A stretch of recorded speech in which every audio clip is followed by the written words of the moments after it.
Please join me for Ask the Good Doctor, live today and every Wednesday at 1 p.m. Eastern Standard Time, 12 noon Central Standard Time, and 10 a.m. Pacific Standard Time. Bring your questions.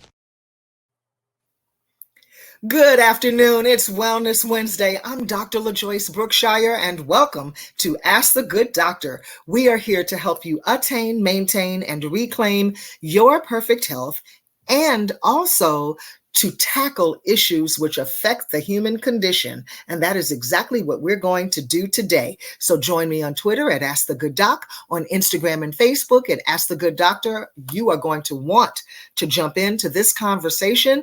And don't forget, grab your Good Doctor notebook. I want you to share this viable, life-saving information today with as many people as you can. You'll see.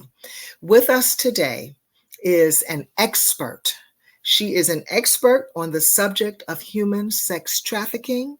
We are going to talk about all of the things you need to know and why it is important to know them about this very topic. She is Dr. Kathie Mathis, and she is a state, national, and international advocate in the state of California and the nation on this very topic. So welcome, Dr. Kathie. How are you? Thank you for being with us. Thank you so much for being here. I wanted to shed a light on this topic, and I have been antsy to do so for quite a while. So I was happy to be referred to you as a leading expert on this very subject.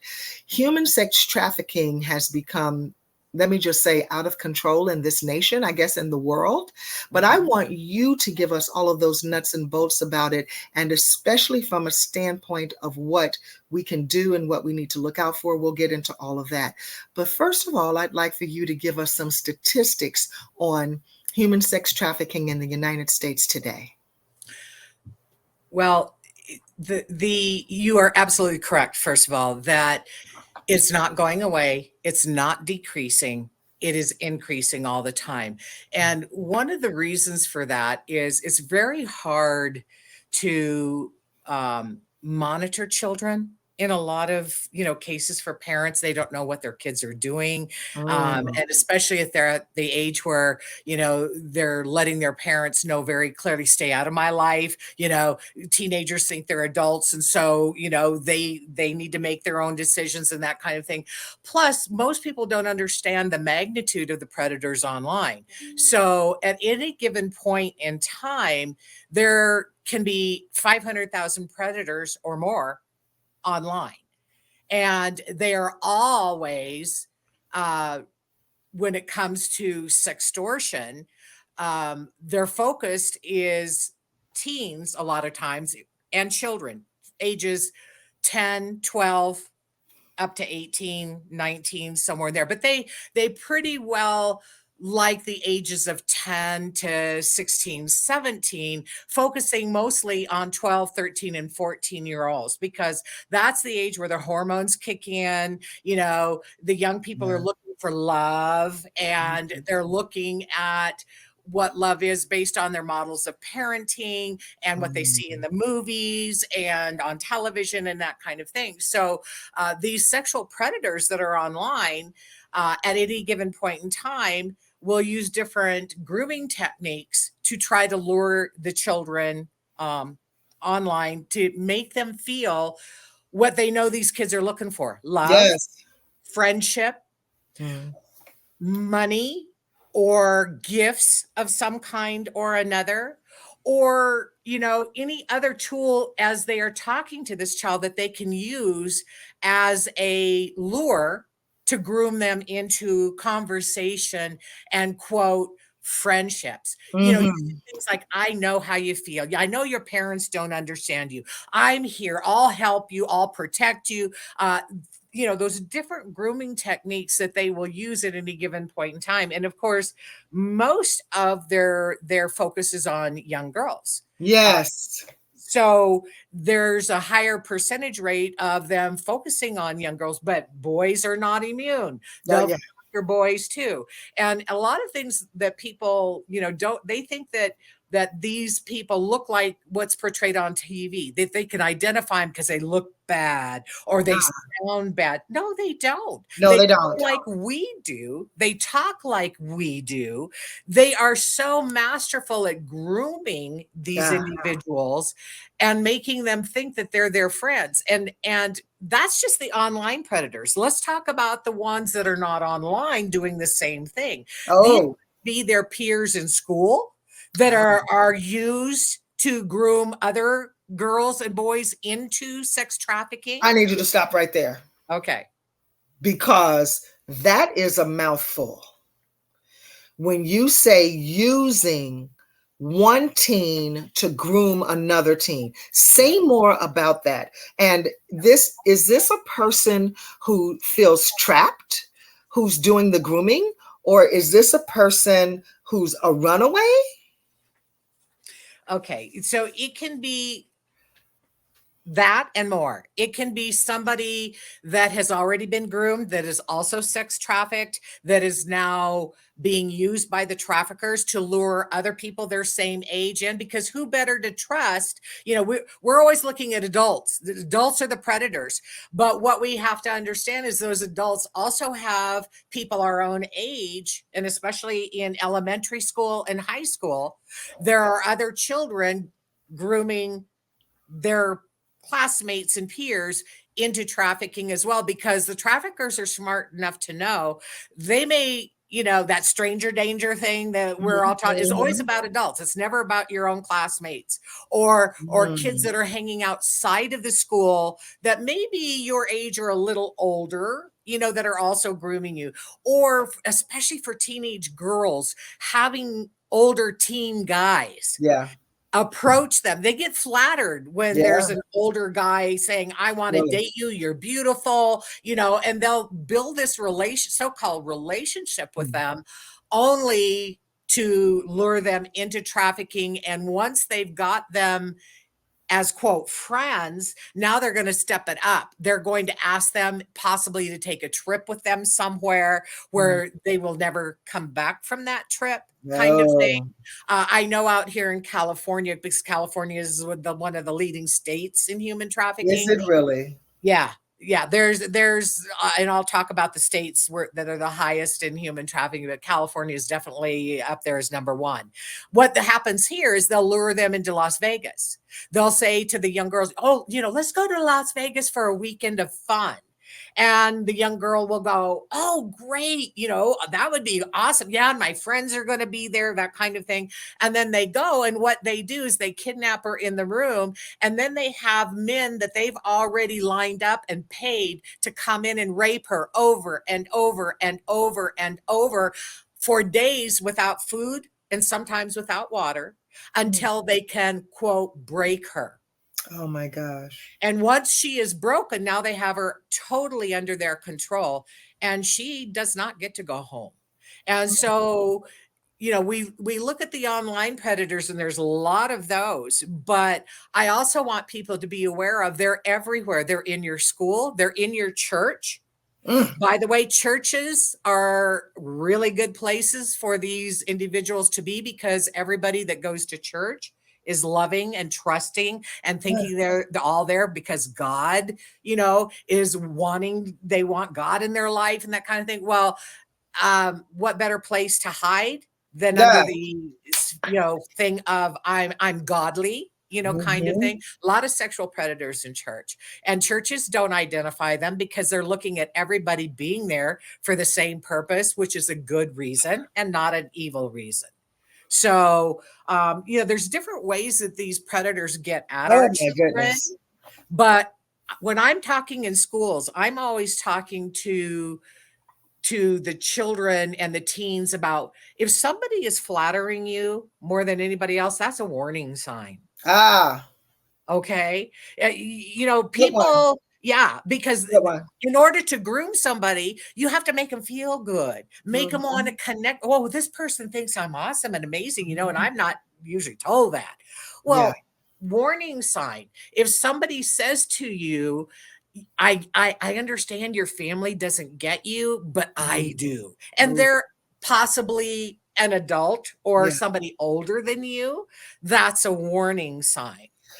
So we need to look at, if somebody says to you, you don't need them, all you need is me because I'll protect you and take care of you, another warning sign. Look at who it is that you're interacting with and listen to what they're saying to you, because most Mhm. of these individuals are master manipulators. And Yes. it's so difficult for children because we don't, how many of Discern. us, yeah, how many of us sit around our dinner table at night going, well, let's have a conversation on human trafficking and what you need to be watching out for, We're going to right? rewind this videotape. I want all of you to play it at the dinner table. Yeah, Go there you ahead, go. Dr. Yeah. Kathie. And so, we lack in the education of our children because we're uncomfortable. The Mm, adults are uncomfortable with the topic. And so, therefore, they're not having the topic. I sort of relate it to like the sex topic. Who's going to have the sex topic with the kids? Who's mhm. going to tell them about the birds and the bees? That's not something. Well, at my home, my mother talked about it all the time. There was no talk because it was common It was conversation. always talk. It Okay. was always talk.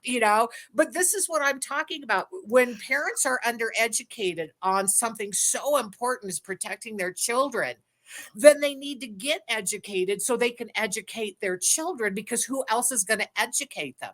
And this is why I wanted to have this conversation with you today, because traveling a lot by car and going into rest stops, you see the sign that says, if you're in danger, to do this. Yes. And Yes. people need to know that. Can you please explain this and what this means? And if we see it, what we should do? Yeah. And thank you for that, because that's a sign that says I need help. Can you, and am I doing it correctly? Yeah, yeah, it's your hand, and because you can't always talk when you are being kidnapped or trafficked, that kind of thing. There's that sign, and it's a universal sign. Everybody knows if you're in a car, if you're in an airport, places like that. If you do that, in fact, there was in the news, what was it, a couple weeks ago, a young girl who did that, and somebody saw her and knew the sign, and they called the police and rescued her. She was in a car and Oh, they rescued her from the car. And so that is a sign. That is one of the simple things for okay. everybody to So do. if you see someone who has their thumb tucked into their And fist, yeah, and their hand up. Yeah. and so is it Yeah. this way or this way? It's, but well, you start off like, and then, if it's like flashing. Oh, okay. Okay. So if you can do that, do it. If you can't, just put your hand up like this. I mean, it depends on what the circumstances are, but I like the flashing because a flashing catches somebody's eye Yes. and you'll take notice. The other thing that I think people ought to know, which a lot of people don't know, and they're always surprised when I say this, is that airports are one of the largest auction places for human trafficking. Okay. All right. So you're blowing my hair back right now. Okay. No, I've got hot all over. What are you saying? Uh-huh. Airports, because of this. When a trafficker wants to sell off a child or a woman or whoever, they not only use wherever they are, but it's international. They can take that person on an airplane anywhere in the world and already have set up buyers who want to see that person. So they land at the airport, they go down to where the luggage is because people are allowed down in that area, and they'll stand there with that person and they'll be on their cell phones having an auction right in front of people, and they don't know what's going on, selling. I actually witnessed that. Because I am who I am, I was at an airport, and I won't say what city I was in, but I was at an airport and I went down the escalator to the luggage, and I happened to be on an airplane where I was looking at this gentleman with a younger girl. Now, one of the signs or several of the signs are, number one, that this person that is the victim keeps their eyes down. There's no conversation. They're not having conversation. They're quiet and they're sitting with their eyes down. They usually don't talk unless talked to and allowed to speak. So I happened to see that and I thought, well, I wonder if that's, a victim. So I got off the airplane. They got off the airplane as well and went down to the luggage area, and he stood with her and got on his cell phone, and he was looking down. And so I started looking around and I saw a bunch of men on their cell phones. And I thought, there's an auction going on right here. And so I stayed and I waited. And sure enough, when whoever it was that bought her, the sale was final, he started walking with her and he went one direction. This other man comes up from another direction, takes her, just, sort of puts his arm around her, and they start heading off a different direction. And I went, that's a sale. I went straight to the TSA and I said, you have a human trafficking auction that just took place here. That's the victim over there. That's the purchaser over there. The seller just went this direction, and they actually arrested the perpetrator and rescued the girl. I don't know what happened. I never followed up on it, but I actually saw that and was able to identify, because I know and have educated myself on these things. And I always tell people, when you're at an airport, when you're on an airplane, be aware. They tell us all to look for luggage, that's just sitting there, and we're all aware of that. Well, why are you aware of looking at somebody who might be sitting there with their eyes down, not being able to talk, and usually has no luggage? They don't usually have anything with them because the predator won't allow them to have anything. Now, if we see this situation happening, I call it the meeting in the ladies' room. Yeah. This is why I am a proponent to keep ladies' rooms the ladies' rooms and men's rooms the men's rooms. Because even before we knew of this issue back in the day, I'll say, how many times have we rescued a girl in the bathroom crying because her date went bad and she didn't have any money? You gave her money to get in a taxi and shoved her out the door. Yes. And the man is in the restaurant looking. How many times has that happened? Yeah, absolutely. We see this going on. We see the girl in the bathroom. Mm-hmm. Dr. Kathie, how do we approach her to say we can help? What you do is you go up and ask her, do you need help? I'm here to help you. Okay. Don't be afraid to ask. Now, talking about bathrooms, I just want to go back there for a minute. Yes. We now have signs in the bathrooms. Are you a victim of domestic violence or human trafficking? Well, when I first got into this years ago, that was something I did.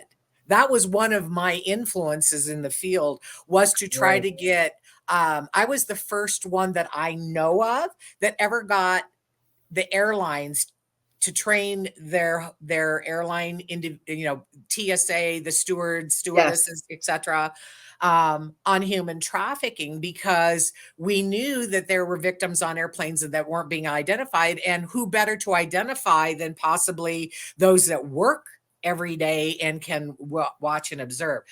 The signs in the bathroom are there for a reason. Yes. But a lot of people, we're taught not to butt into other people's business. And we do it all the time, but not at the appropriate times, It's like, butt in. If you see something, say something. Don't be afraid to be, quote, polite and allow somebody to be harmed that should not be harmed. Yes. And we can say, if you need help, I want to help you. Do you need help? Or do you need help? I'm here to help you. And let them respond one way or the other. All right. If they respond affirmatively, our next step should be call the police. Okay. 911. Okay. That's it. Keep them right there. Just say, I'll stay right here till the police come. Call the police and say, I have somebody that needs your protection and help. And this is where we are. And I'll wait here with this person until you arrive.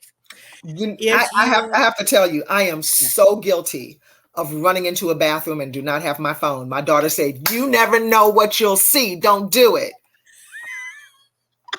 Well, if you don't have your telephone, then walk out with them.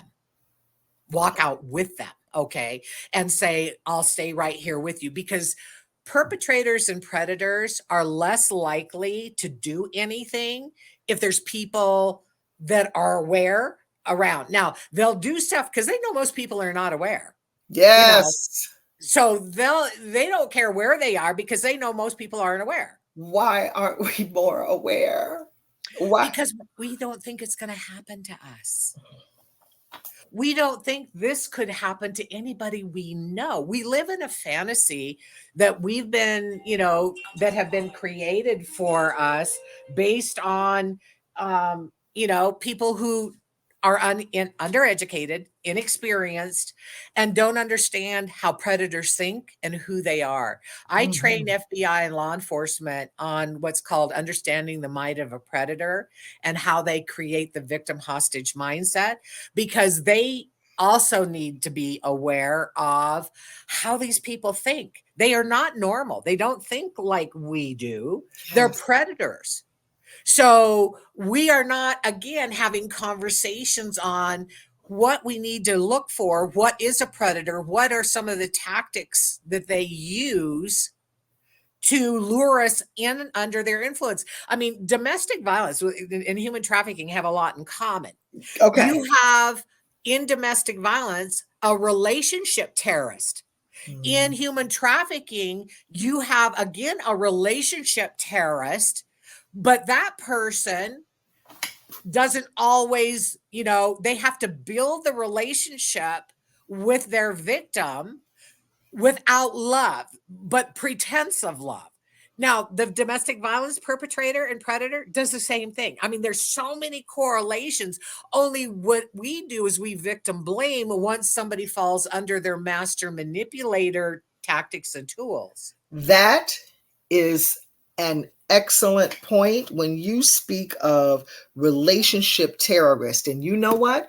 We're going to take a break here. And in this show, part 1, don't you miss next week for part 2. We'll be back next week with Dr. Kathie. I want to thank my team, IW supervising producer, Chris Green, technical producer, and DJ Indy, our announcer. And remember to let your eyes shine, cut back on the wine, get good food fast, and go easy on the greasy. Until next time, I'm Dr. LaJoyce Brookshire, here to help you attain and maintain your perfect health. Let's do it again next week, okay? God bless you.